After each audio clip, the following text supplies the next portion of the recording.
Hello, everybody, and welcome into another edition of SEC here on the SEC channel at the Voice of College Football. Do me a favor and hit that like button and subscribe down below. As you see the banner coming across your screen, just to remind you guys that have not subscribed or have not liked videos before, just like and subscribe. We're trying to grow this SEC brand, this SEC channel. I really appreciate you guys doing that.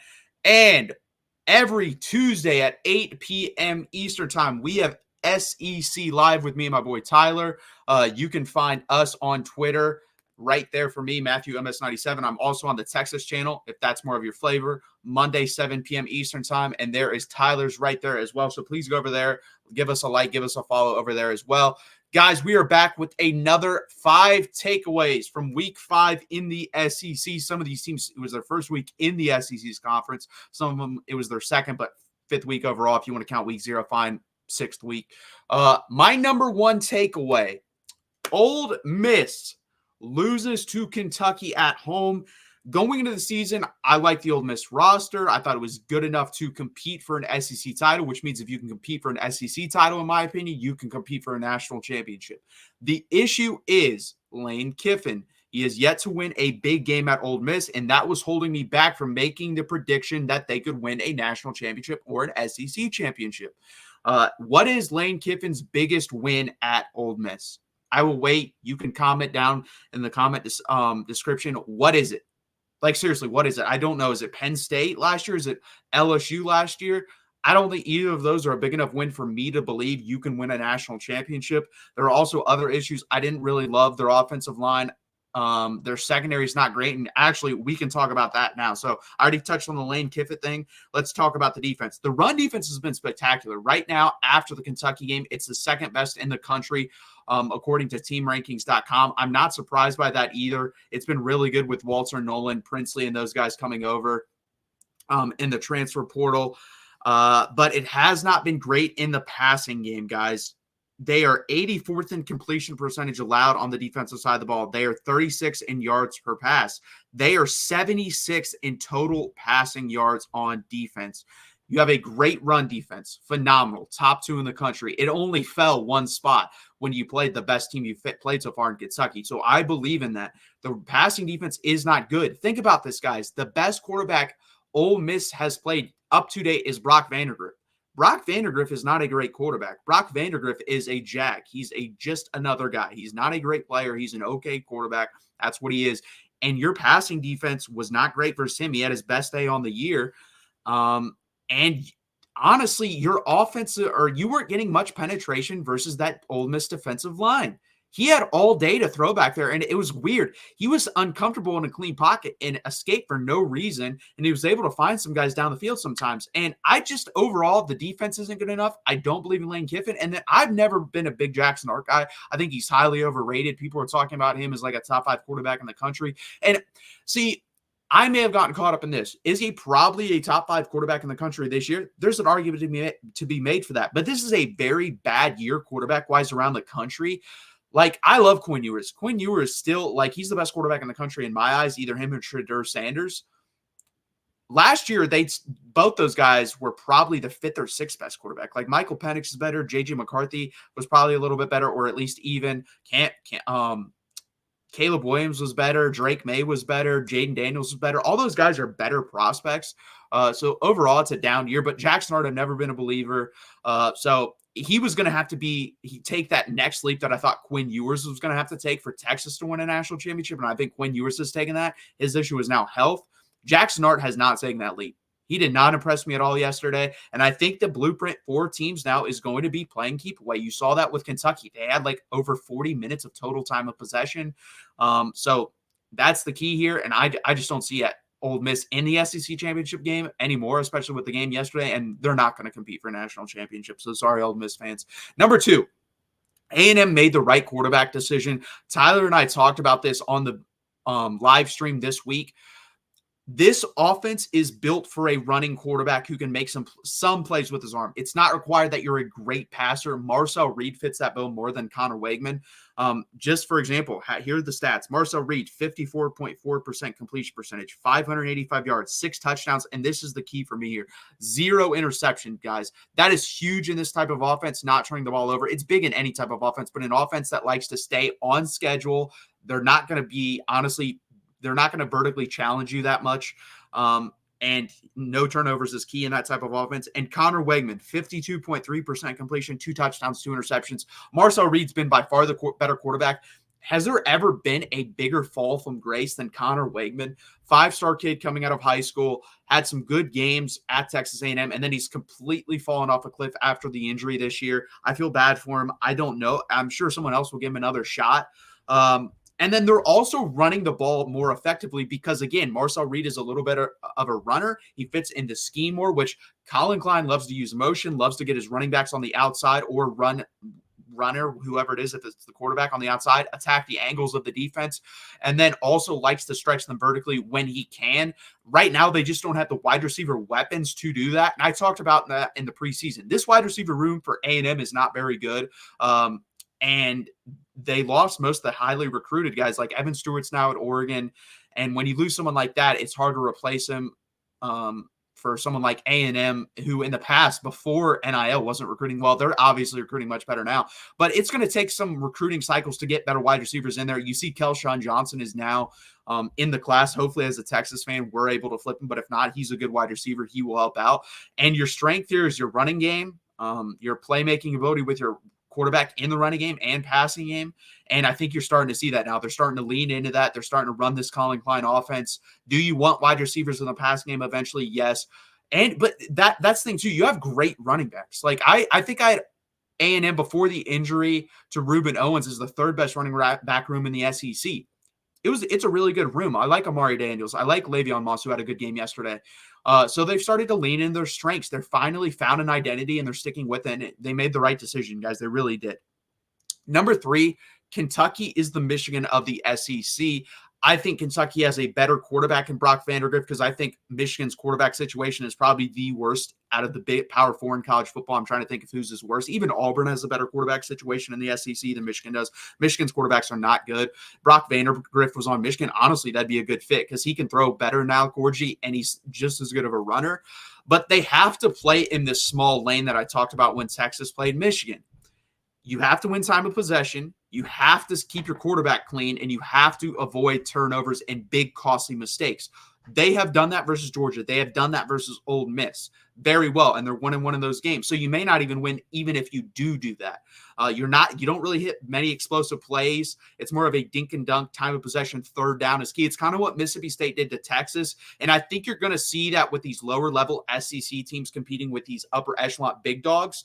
You're going to see, let's just hold on the ball, play, take or keep away, and try to score as many points as we possibly can. Obviously, every team is trying to do that. And you saw that with Kentucky, executed it flawlessly. Ole Miss, in my opinion, kind of played in their game plan.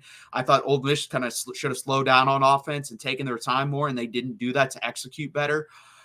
But the thing is, what's going to happen, I'm going to let Kentucky fans know this right now. There's going to be a game you try this and you're going to not convert on 3rd down, and it's going to get ugly. Your defense is going to get exhausted. You're going to lose the time of possession, and you're going to get smoked. It's going to happen in one of the big games. Could it happen versus Texas? Maybe. Could it? I think you played Tennessee. If it happens versus them, could it happen versus them? Yes, it could.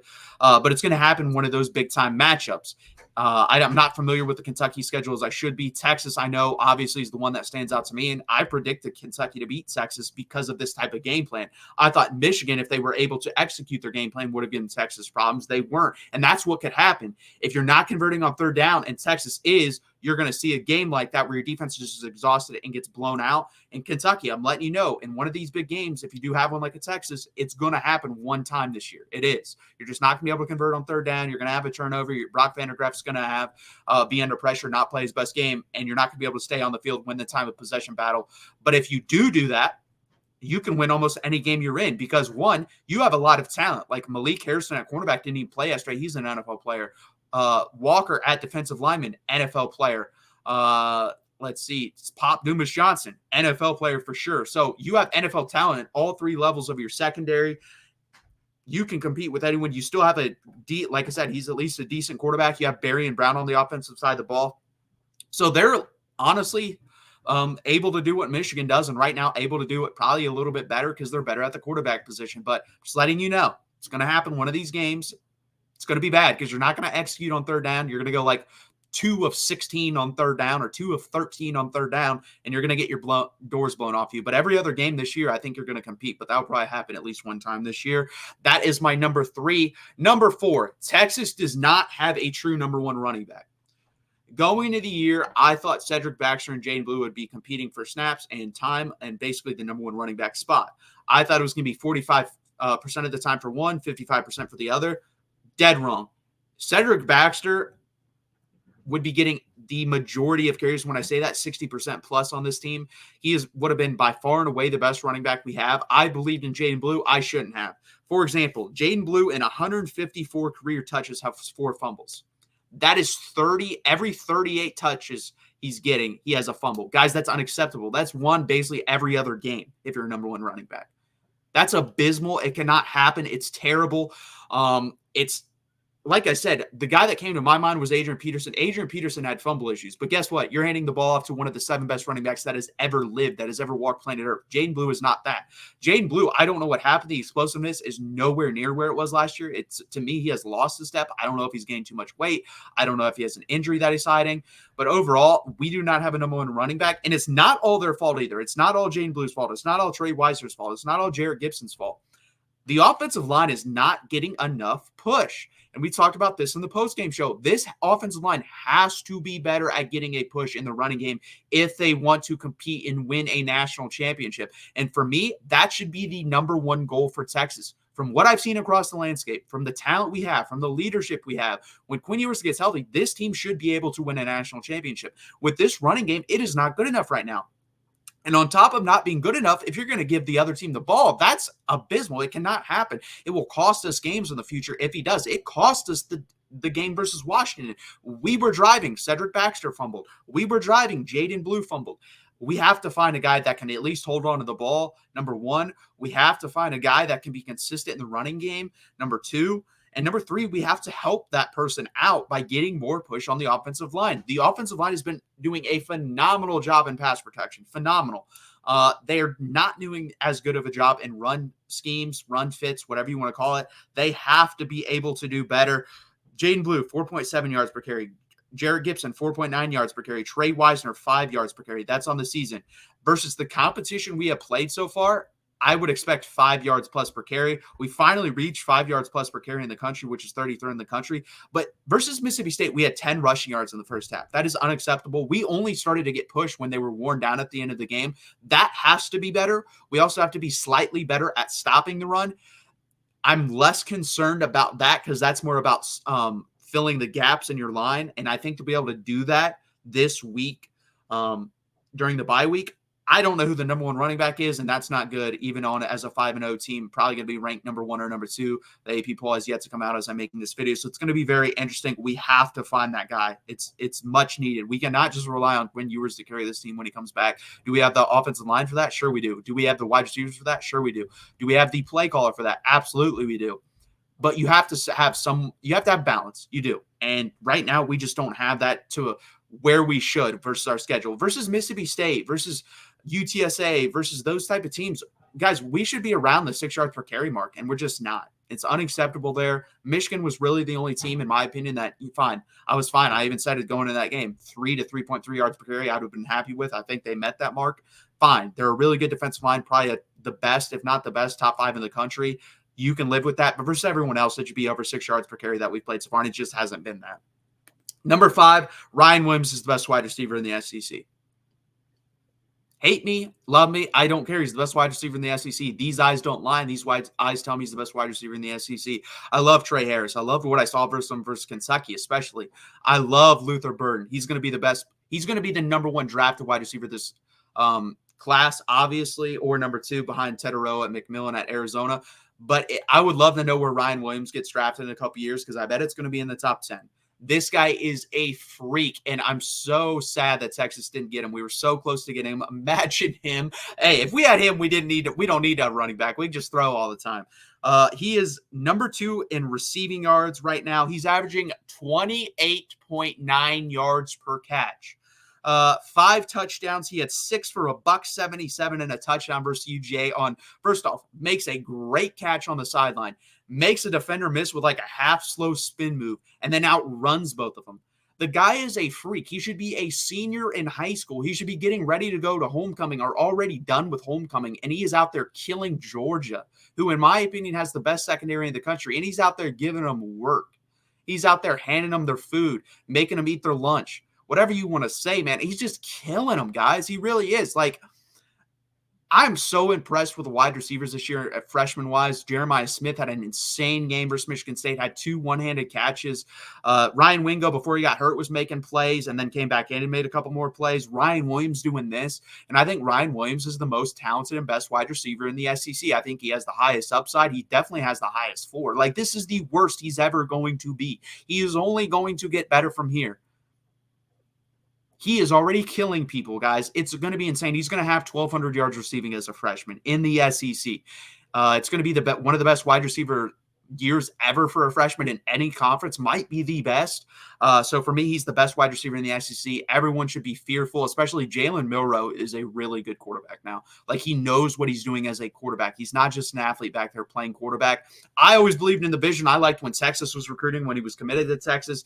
I did not know why people turn their backs on him after one bad game versus Texas, because you could see it. His motion is not ugly. There's nothing wrong with it. He throws a beautiful football. It was about footwork and honestly confidence. And once those two things got fixed, you see what he's doing. He honestly, guys, he's a better version of Jalen Hurts. And Jalen Hurts is still a decent quarterback in the NFL. So I would be scared going forward with Jalen Milroe and especially Ryan Williams in this Alabama Kalen DeBoer scheme. Number 5 for me, again, Ryan Williams is the best wide receiver in the SEC. Those are my 5 takeaways. I really appreciate it. Please hit that like button. Please subscribe. Remember, Mondays, Texas channel, 7 p.m. Eastern time. Tuesdays, SEC channel, 8 p.m. Eastern time. We're here for all your SEC and Texas needs. Please hit that like button. Please hit that subscribe button. I really appreciate you guys being here. That has been another edition of 5 Takeaways in the SEC. Thank you.